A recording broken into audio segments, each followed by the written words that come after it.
प्रयागराज महाकुंभ के दौरान एक साधु को गंगा स्नान करने से रोका गया। उसके बाद प्रयागराज के उस गंगा घाट पर जो चमत्कार हुआ, उसे देखकर आपके पैरों तले जमीन खिसक जाएगी। साल 2025 की जनवरी माह में प्रयागराज में सदी का सबसे बड़ा महाकुंभ लगने वाला है।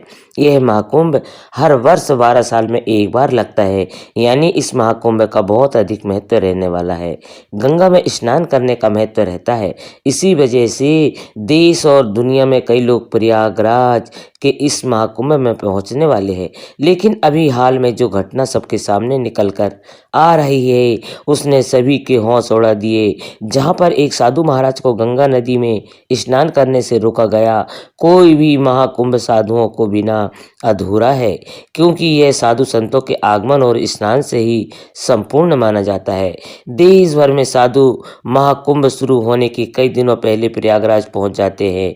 इस घटना की शुरुआत होती है मध्य प्रदेश के महेश्वर में रहने वाले राधानंद जी महाराज से। राधानंद जी महाराज रोजाना सुबह 4 बजे उठकर ठंडे पानी से स्नान किया करते थे और भिक्षा प्राप्त करने के लिए निकल जाते थे।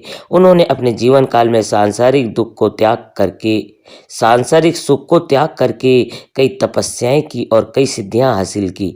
वे महेश्वर के घाट पर ही निवास करते थे। जब उन्हें प्रयागराज महाकुंभ लगने की खबर मिली तो वे महाकुंभ में जाने के लिए बहुत उत्साहित थे। वे तकरीबन 1 माह पूर्व महाकुंभ में पहुंचना चाहते थे, क्योंकि वे वहीं पर 2 से 3 महीने बिताने चाहते थे। उनका ऐसा कहना था कि महाकुंभ वह पवित्र समय होता है जहाँ पर देवी देवता स्वयं उस स्थान पर मौजूद होते हैं।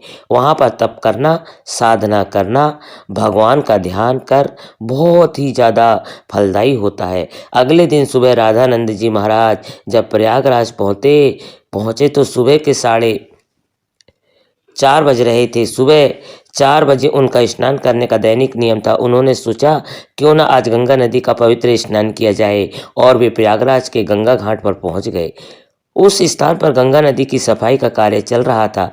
राधानंद जी महाराज को यह देखकर बहुत खुशी हुई। जब उन्होंने अपने कपड़े उतारे और गंगा नदी में नहाने के लिए आगे बढ़े तो वहां पर खड़े कुछ नगर निगम के अधिकारियों ने उन्हें रोक दिया। उनका कहना था कि आप अभी स्नान नहीं कर सकते, क्योंकि इस समय साफ सफाई का कार्य चल रहा है। प्रयागराज में रोजाना रात्रि के समय गंगा नदी की साफ सफाई का कार्य किया जाता है, ताकि दिन और शाम के समय यात्रियों को इस कारण कोई मुश्किलें न हो। राधानंद जी महाराज काफ़ी धैर्यवान थे। उन्होंने सफाई अधिकारियों को समझाया कि बात बहुत अच्छी है, लेकिन नित्य मेरा 4 बजे नहाने का नियम है, और आज अगर मैं प्रयागराज पहुंचा हूं तो मैं गंगा नदी में ही स्नान करूंगा, और मेरे एक अकेले के नहाने से ना तो तुम्हारी व्यवस्था बिगड़ेगी और ना ही मुझे कोई समस्या होगी। लेकिन वह अधिकारी अचानक से गुस्सा हो गया और उन साधु महाराज से कहने लगा कि आपको इस समय क्यों नहाना है? अभी पूरा दिन पड़ा हुआ है। क्या यहाँ पर तुम्हें कोई इंसान नहाता हुआ दिख रहा है? क्या तुम्हारे अंदर इतनी शक्ति है कि तुम सुबह 4 बजे इतने ठंडे पानी से स्नान कर लोगे? व्यर्थ की बातें बनाना छोड़ दो और यहाँ से चले जाओ। अभी तक तो राधानंद जी महाराज बहुत विनम्र थे, काफ़ी धैर्यवान थे, लेकिन उस अधिकारी के अपशब्दों को सुनकर अचानक उन्हें बहुत बुरा लगा। उनका ऐसा मानना था कि गंगा नदी पर किसी का अधिकार नहीं है। यह तो साक्षात भगवान शंकर की जटाओं से निकलती है, जिसके अंदर सभी को अपने पाप धोने का अधिकार है, और उसके लिए कोई निश्चित समय नहीं हो सकता। लेकिन उस समय राधानंद जी महाराज ने उस अधिकारी को कुछ नहीं कहा और सामने घाट पर ध्यान अवस्था में बैठ गए। सबको लग रहा था कि वे साधु महाराज मान गए हैं और पीछे हट गए हैं। अब जब पुनः गंगा नदी की साफ सफाई की इस मशीनें को शुरू किया गया तो अचानक से एक बहुत बड़ी घटना घट गई। वे सभी मशीनें शुरू होने का नाम ही नहीं ले रही थी।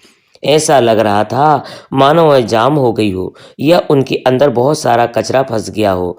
अधिकारियों ने मशीन को देखा, परखा और उसके अंदर का सारा कचरा बाहर निकाल दिया। सबको उम्मीद थी कि अब मशीन कार्य करने लगेगी, लेकिन फिर जब मशीन शुरू की गई तो मशीन चालू होने को तैयार नहीं थी। सभी अधिकारी बहुत हैरान थे, किसी को भी समझ नहीं आ रहा था। लेकिन जब मशीन चालू नहीं हुई तो कई मैकेनिकल इंजीनियरों की टीम को मशीन देखने के लिए बुलाया गया। उन सभी मैकेनिकों ने मशीनों को अच्छी तरह से झांका परखा और यही पाया कि मशीन तो एकदम सही है, लेकिन इसके चालू न होने का कारण किसी को समझ नहीं आ रहा था। राधानंद जी महाराज अभी भी उसी घाट पर ध्यान अवस्था में बैठे हुए थे। गंगा नदी की सफाई का कार्य उस दिन रुका हुआ था। सभी लोग बहुत हैरान थे। उस समय जो मैकेनिकल इंजीनियर वहां पर मशीन सही करने आया था, उसने जब राधानंद जी महाराज को देखा तो उनकी आंखें खुली कि खुली रह गई। वह राधानंद जी महाराज के चरणों में गिर गया और बाबा उसे आशीर्वाद देने लगे। फिर वह सभी अधिकारी को बताने लगा कि यह महेश्वर के सिद्ध महाराज हैं। बचपन के समय पर एक बार जब मुझे सांप ने डस लिया था तो इन्होंने ही अपने चमत्कार से मेरी जान बचाई थी। तब उस अधिकारी को अपनी गलती का एहसास हुआ। वह समझ चुका था अगर यह अपने दैनिक नियम के अनुसार 4 बजे गंगा स्नान करना चाहते थे तो मुझे इन्हें रोकने का अधिकार नहीं था। मैंने जो इनका अपमान किया है, इन्हें भला बुरा कहा और गंगा नदी में स्नान करने से रोक दिया, उसी का परिणाम मशीनों की खराबी के रूप में हम भुगत रहे हैं। अब यही हमारी समस्या का समाधान कर सकते हैं। हमें इनसे माफ़ी मांगनी पड़ेगी। सभी के अधिकारी मिलकर राधानंद जी महाराज के पास गए, उनके चरणों में बैठ गए और हाथ जोड़कर कहा कि हमें इस बात का अंदाजा नहीं था कि आप एक दिव्य संत हैं। हमसे बहुत बड़ी भूल हो गई है। हमें आपको स्नान करने से नहीं रोकना चाहिए था। राधानंद जी महाराज अभी भी बहुत विनम्र थे।